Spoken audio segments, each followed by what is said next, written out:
국민들이 불안해할까 봐라고 하지만 하얀 거짓말도 거짓은 거짓이죠. 그것도 경제부총리 겸 기획재정부 장관이 거짓말을 지시한 거라면 문제는 더욱더 심각해집니다. 감사원 출입하는 이성식 기자와 함께 뉴스 추적해 보겠습니다. 어서 오십시오. 이 기자, 우선 문제가 됐던 2020년 당시 경제 상황이 어땠습니까? 네, 당시 문재인 정부는 코로나19 극복을 위해서 2020년 한 해에만 추경을 무려 4차례나 편성을 했습니다. 네. 재정 지출이 방만해지니까 자연히 빚도 크게 늘어났겠죠. 네. 통계를 보면 2020년에 국가 채무가 크게 늘었고요. 2021년, 22년 계속해서 악화했습니다. 야당이던 보수 진영은 나라 살림에 대한 공격을 계속해서 이어갔고요. 이런 상황에서 재정 당국으로서는 국가 채무에 대한 통계치가 크게 신경이 쓰일 수밖에 없을 것으로 추정됩니다.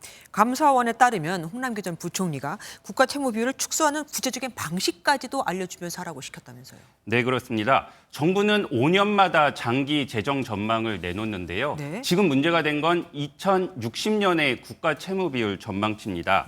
불과 5년 만에 수치가 2배 이상 악화됐거든요. 네. 당연히 문재인 정부 들어서 재정 건전성이 크게 훼손됐다는 지적을 받을 소지가 생긴 거죠.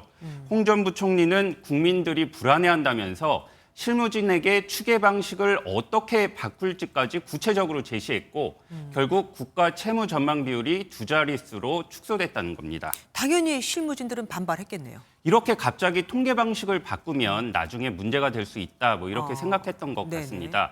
감사원에 따르면 당시 실무자들은 전례가 없다 또는 언론의 비판을 받을 수 있다면서 반발했다고 전해집니다. 하지만 홍 전 부총리는 정부가 충분히 의지를 갖고 할 수 있다면서 밀어붙였다는 것이 이번에 공개된 감사 내용입니다.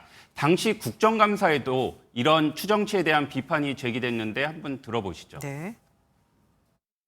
첫 번째는 심각함을 숨기는 겁니다. 이렇게 되면 뭐 의도적이든 안 의도적이든 잘못된 대응이 나올 수밖에 없어요.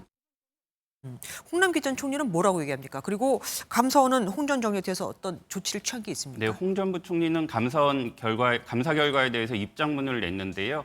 당시의 재정 여건과 또 국가 채무, 대외관계를 모두 감안해서 최선의 판단을 내렸다고 반박했습니다. 네. 감사원은 수사 의뢰 등의 조치는 하지 않고 일단 재취업 등의 불이익을 주는 인사 자료 통보 조치만 했다고 밝혔는데요. 네. 이번 건이 일종의 정책 결정 사안이라는 점과 또 홍 전 부총리가 이미 퇴직한 점 등을 고려한 것으로 보입니다. 어쨌든 이전 정부에서 주택 통계를 또 조작한 데 이어서 물론 아직은 의혹입니다만 국가 재정 통계도 문제가 됐던 거네요. 이성식 기자 수고하셨습니다.